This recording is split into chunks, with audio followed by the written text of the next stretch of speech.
Selamat sejahtera kepada pensyarah falsafah dan isu semasa Dr. Rosdiana Ongga dan rakan-rakan sekalian. Saya Miriam Avila dan ahli kumpulan lain Muhammad Isnus, Melna Leoni, Mok Wei Hui, Melanie, Nur Izzati dan Muhammad Demi. Kami adalah kumpulan 5 akan membentangkan tentang aliran dan mazhab yang ada dalam agama Islam, agama Kristian, agama Hindu dan Buddha. Sebelum kami bentang lebih lanjut tentang agama Islam, Kristian, Hindu dan Buddha, definisi agama berkaitan dengan kepercayaan dan upacara dimiliki oleh sesuatu kelompok masyarakat. Ini adalah mengikut pandangan ilmuwan sosial secara umum. Namun, bagi seorang ilmuwan dari Itali, Vilfredo Pareto, agama adalah berkaitan dengan transcendence experience. Ini bermaksud pengalaman dengan yang di atas, atau suatu yang berada di luar sesuatu yang tidak terjemah. Setiap agama yang ada di dalam dunia mempunyai kepercayaan dan ajaran tersendiri. Pembentangan seterusnya adalah tentang penyebaran agama Islam dan akan dibentang oleh saudara Muhammad Isnus. Agama Islam merupakan satu agama rasmi di negara kita sendiri. Sewaktu permulaan agama Islam diperkenalkan, ia juga telah berdepan dengan fasa di mana pelbagai rintangan dan juga halangan sewaktu perkembangannya. Agama Islam telah diturunkan oleh Allah Subhanahu Wa Taala melalui malaikat Jibril yang disampaikan wahyunya kepada Nabi Muhammad SAW. Baginda telah pun berdepan halangan seperti di mana masyarakat Arab Quraisy pada waktu itu telah mengancam untuk membunuh baginda kerana telah menyebarkan agama yang baharu kepada masyarakat di situ. Agama Islam di tanah Melayu telah muncul seawal abad ke-9 Masihi. Seawal abad ke-9, iaitu pada tahun 531 Masihi dan bersamaan 1136 Hijrah. Perkembangan Islam di tanah Melayu adalah disebabkan faktor pedagang-pedagang dari Arab yang berurus niaga di tanah Melayu, dan oleh itu ia telah menjadi sebab utama bagaimana masyarakat Melayu di tanah Melayu pada waktu itu diperkenalkan dengan agama Islam.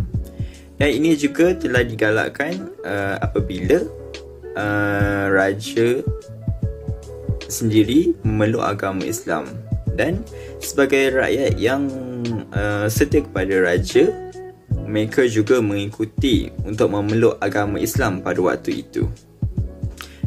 Baiklah, pembentangan seterusnya akan diteruskan dengan saudara Danish. Terima kasih. Seterusnya kita masuk kepada aliran dan mazhab dalam agama Islam. Sebagai seseorang yang beragama Islam, mereka wajib beriman dan percaya kepada 6 perkara.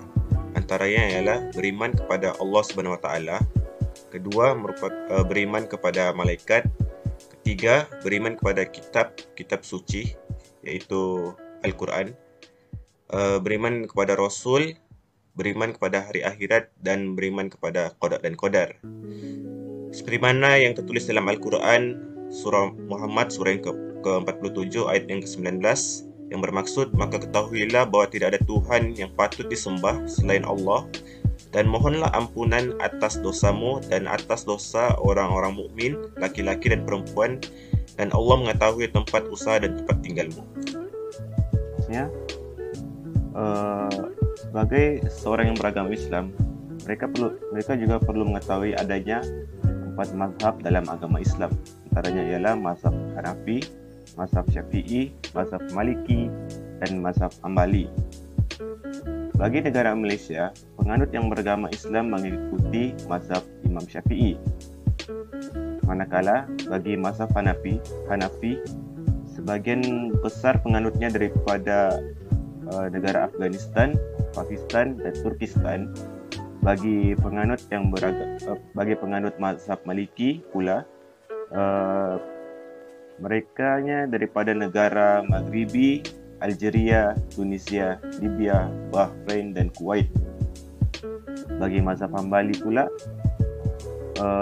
penganutnya daripada pembentangan seterusnya akan dibentang oleh saudari Melanie. Seterusnya adalah tentang agama Kristen.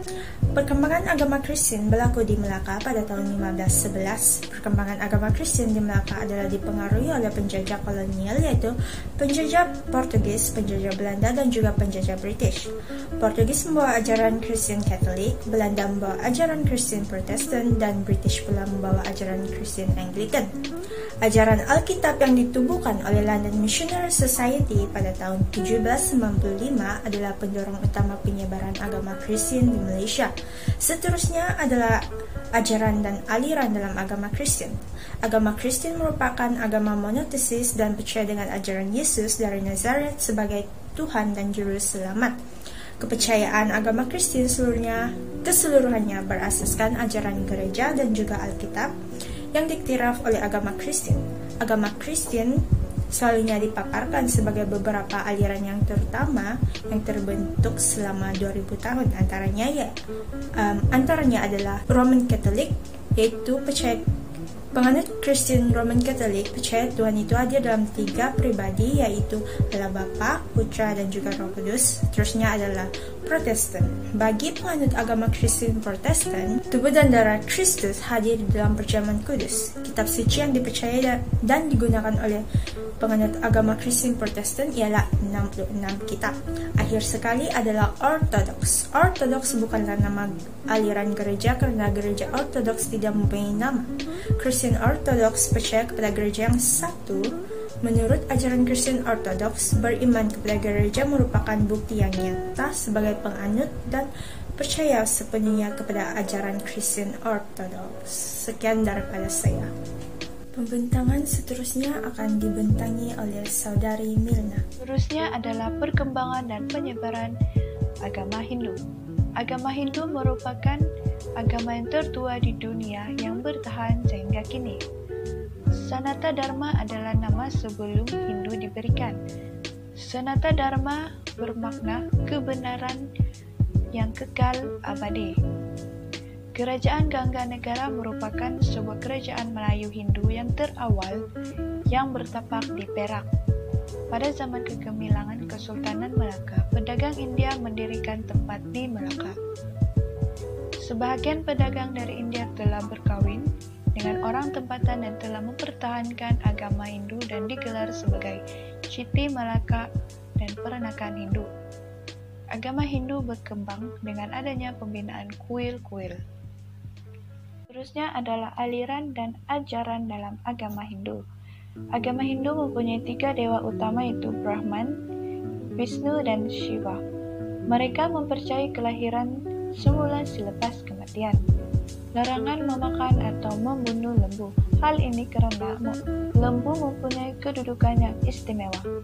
Agama Hindu terdiri daripada banyak mazhab dan terbagi kepada 4, yaitu Saivismi, Vaisnava, Satismi, dan Smarta.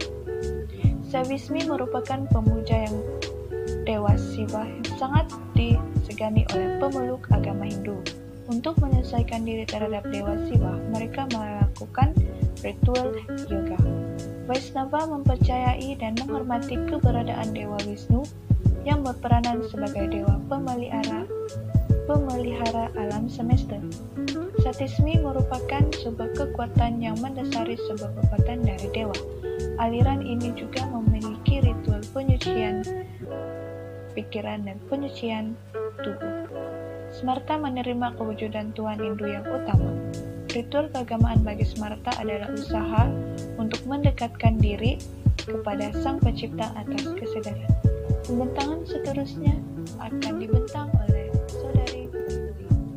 Untuk perkembangan dan penyebaran agama Buddha. Pada awalnya, pengajaran agama Buddha hanya wujud dalam bentuk secara lisan. Sebelum terciptanya pengajaran dalam bentuk penulisan seperti buku-buku catatan, selepas 500 tahun agama Buddha diasaskan. Aktiviti perdagangan di alam Melayu merupakan punca penyebaran agama Buddha.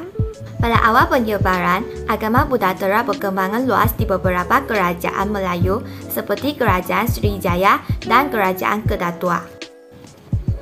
Untuk aliran dan ajaran dalam agama Buddha pula, patung Buddha penting dan dianggap sebagai benda yang suci kerana dianggap mempunyai keistimewaan dan prinsip-prinsip rohani yang ada pada diri si Hadha. Terdapat 3 aliran utama dalam agama Buddha, antaranya ialah aliran Theravada atau aliran Hinayana, aliran Mahayana dan aliran Vajrayana. Pembentang seterusnya akan dibentang oleh Saudari Izzati. Akhir sekali adalah kesimpulan. Agama merupakan salah satu kekuatan sosial yang paling penting dalam dunia. Setiap agama mempunyai kepercayaan dan ajaran sendiri yang menjadi salur penerapan nilai dan pembentukan cara pandangan yang sangat berkesan. Buktinya, agama-agama besar banyak dianuti oleh manusia yang menunjukkan bahawa agama memainkan peranan penting dalam menentukan kehidupan sosial manusia. Setiap penganut agama percaya bahawa agama yang dianutinya itu adalah benar. Oleh yang demikian, setiap individu harus menghormati kepercayaan dan ajaran agama yang lain. Sekian itu sahaja pembentangan daripada kumpulan kami. Terima kasih.